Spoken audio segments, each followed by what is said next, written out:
Ahem, work-related communications coming through. Ruth, it's about the contract with A Company. You know, the one you were responsible for managing? They pulled out and the contract got aborted. It got what? Why would they do that? Don't tell me you're surprised. It's obviously because you're incompetent. That was such an important contract to this company. I mean, really. Talk about the mother of all screw-ups. How do you plan on taking responsibility? Kimberly, I'm really sorry, but I need to make this clear. I was in charge of that project and responsible for all communications between our company and that client. There hasn't even been so much as a hint of a problem until now. Why would they pull out all of a sudden? Listen, Ruth. I've been holding back so as not to upset you. But shall I just come out with it? Not to upset me? What is this, kindergarten? How can I understand the situation if you don't tell me? Anyway, something doesn't quite sit right with me. Why didn't they contact me about the cancellation of the contract? Why you, when you never had anything to do with that project to begin with? Oh, I give up. You're just too dim-witted. That's why there's no hope for you at this company. Excuse me? If you don't even take the time to consider what a client might be thinking, or what kinds of things they might expect from us as a company, or what kind of alterations they might like to see made, how do you expect to get anywhere in this business? This is probably why you're suffering from that strange illness of yours. Strange illness? What was it again? Appendicitis? Ulcerative colitis. Oh yeah, that's the one. Listen, Ruth, when you become an adult and enter society, you have a responsibility to properly look after and manage your own health. My illness has nothing to do with whether or not I'm looking after myself properly. It's genetic. Besides, don't change the subject. What does my illness have to do with the cancellation of this contract? I'd appreciate if you kept your comments about my health to yourself, given it's got absolutely nothing to do with you. Because you're defective. What? The client said they had to abort the contract because they didn't feel comfortable doing business with someone who they felt could collapse at any moment. You have to admit, it's too risky from a client's perspective to be engaged in negotiations with someone so sickly and diseased. If that's true, why would their first move be to pull the plug on the project entirely, instead of requesting a change of personnel? You're saying the contract itself got cancelled, aren't you? Why couldn't someone like, say you for example, have just stepped in as a pinch hitter to save the project and ensure all of this time and resources that went into it thus far weren't a total waste? Why would I know? Do I look like a mind reader? All I know is that the client said they can't do business with us anymore. Why are you clinging to them so desperately now they're gone? It was all your fault. Maybe if you made some effort not to be so sickly, they wouldn't have left us in the first place. If my illness genuinely was the reason they backed down, then I can only apologize. Unfortunately, this isn't the kind of problem that goes away with a mere apology. Why don't you take a long, hard think about the damage you've done to this company, and take responsibility accordingly? Yes, understood. Not understood. What are you going to do? I want detailed suggestions, proposals, a plan of action. How do you intend to make up for this? I'll work to the best of my ability to undo my failure and bring the client back. Wrong answer. What you really need to do is have more awareness of your status as sickly, dead weight at our company. And accordingly keep your mouth shut, keep your head down, and work silently in the background where you can't cause any further problems. If that's too hard for you, I think you'd make for an excellent coffee girl. I take milk and 2 sugars. If even that's too difficult, I suggest you start sleeping with the right people, because you're doomed to a future of failure and disappointment if you rely solely on your ability to actually do the job. You're an incompetent fool, and everyone knows it. Ah, you're leaving my messages on read. How mature. Sulking, are we? This is exactly what I'm talking about. The moment things become a little inconvenient for you, you bury your head in the sand, even going as far as ignoring your direct superior. You really are beyond help. If I'm honest, I'd rather you just resigned.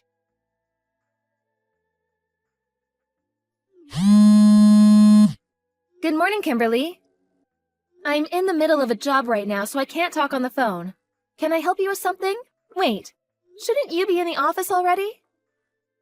How dare you? Do not screw me around, Ruth. What lies have you been filling the boss's head with? What do you mean? Lies? Don't play dumb. I know exactly what you did.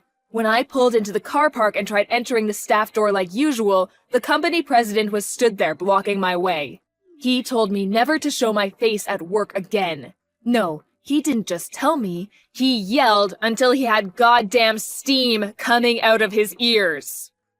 Oh, wow, that sounds rough. I did hear the boss can be a bit passionate at times. That's probably the reason he was able to build such a successful company, though. I don't give a damn about that. All I can think of is that you went off and said something to him. Why else would he fire me? What did you do? Tell me. I didn't do anything at all. All I did was head out this morning to apologize for losing the contract you told me about. What? Think about it. If a project collapses and it's your fault, don't you think offering a sincere apology and requesting the decision be reconsidered after promising to do better is the right and reasonable thing to do? That wasn't just my project after all. People from various departments were involved, and lots of hopes and dreams were pinned on it. Huh? You went to see the client directly? That's right. I swallowed my pride, got down on my knees, and apologized. Their project manager rushed out immediately when he saw what was going on, and explained the situation to me in minute detail. Everything, Ruth. I know. You tried stealing that contract from me, didn't you? You lurked in wait for Mr. Grant, the project manager, in the office car park, and waited until he finished his meeting. Then, when he got out, you basically forced him to go to dinner with you.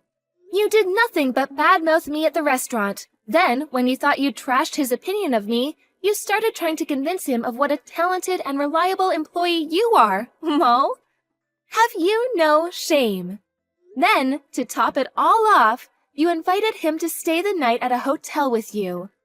He described his feelings at the time of a complex mixture of shock, disgust, and terror. Being so desperate to go home at that point that he'd do anything to get away from you, but at the same time wanting to avoid handing you the project at all costs. He did the only thing he could think of and proposed aborting the contract entirely.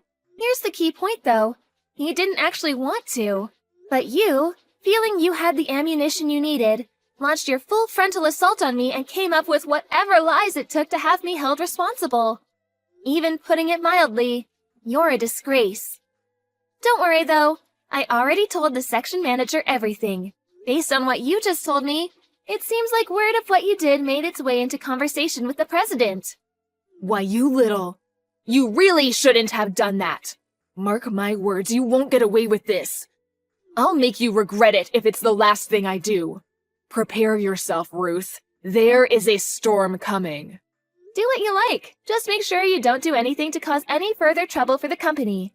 You might have been fired, but this company's done a lot for you, so I hope you've at least got the decency to spare them the nuance of your little revenge campaign.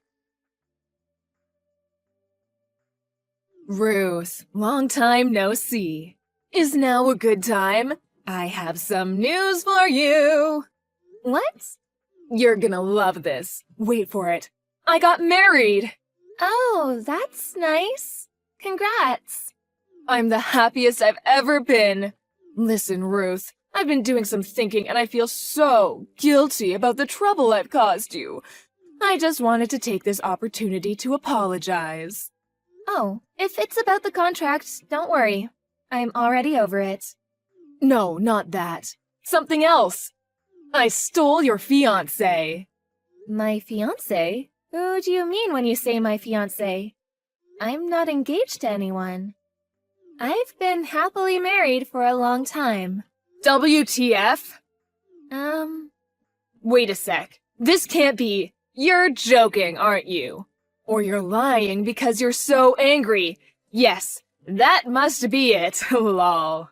It's not a joke and it's not a lie. I'm married, which means I have a husband. Which means I'm not engaged, which means I don't have a fiancé for you to steal. Aha, that's it. I bet you've already had word from him about the engagement being broken off, haven't you? I bet you're sat reminiscing over old photos and crying your eyes out as we speak. Look, I get it. I'm probably the last person you want to admit your heartbreak to. You won't be the only one crying at this rate. You're so pathetic, I think I almost feel sorry for you, lol. You must be making some kind of misunderstanding. I'm not misunderstanding anything. I know he's your fiancé. He approached me while I was crying on my own at the car park. On the day the president fired me outside the office, he really is a wonderful man.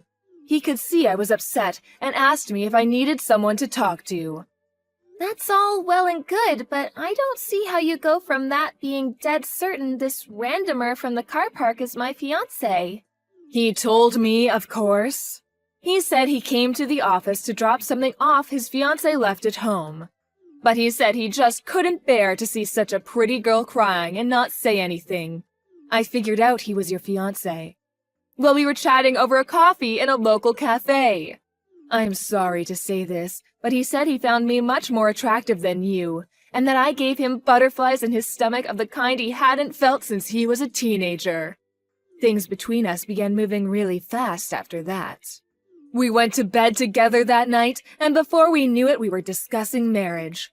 It was then I knew I'd found my soulmate. He sounds like a scammer. Huh? Yep, a marriage scammer. What? Don't be so ridiculous. A marriage scammer, what even is that? Make some sense, woman. We are soulmates. Are you jealous? Is that it? Kimberly, it seems like your desire to take revenge on me is clouding your better judgment and impairing your ability to think rationally. That's the most obvious marriage scam I've ever heard of. Did he ask you for money at any point while he wasn't whispering sweet nothings in your ear? Let me guess. Something like an advance payment on the wedding costs, which he empathetically promised he'd give you back later? Huh? How did you know? Yes, he did. But that's hardly unusual. Things are moving really fast between us, so he probably didn't have the funds to get the ball rolling at a moment's notice. This is just how whirlwind romances are. Oh, no. You'll never see that money again. I'm pretty familiar with this scam because I had a friend who very nearly fell for the same one a while back. Luckily, she realized what was going on and backed out at the last minute. You, however, such a shame. I'm actually embarrassed for you, Ruth. The lengths you'll go to hide your heartbreak over having your fiancé stolen are bordering on tragic. Please salvage what remains of your dignity by gracefully admitting defeat. Yes, that's right. You lost, and I won. I can repeat myself if you like. I'm already married. My husband's abroad on business right now. But I can send you some pictures of us if you like.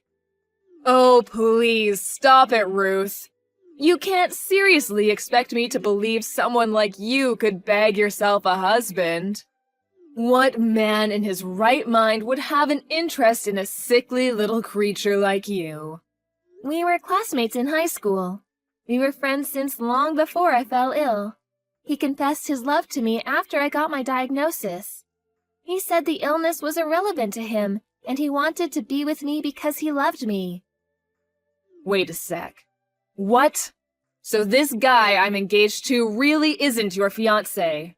Yay, you finally got it! This is kinda what I've been trying to tell you this whole time. I just tried to call him. He won't pick up. What should I do? Help! Not my problem. What? You mean you're not going to help me? This is all your fault. The least you could do is give me some advice. Take responsibility for what you have done. What? This is my fault? So let me get this straight. First, you tried to steal my contract back when you still had a job and failed miserably. Then, you tried to steal my fiancé, assumed, and failed miserably once again. Is that a fair summary? To top it all off, suddenly I'm the one who's responsible somehow? Really gets the neurons firing. Would you mind explaining which part exactly is my fault? I'm drawing blanks here.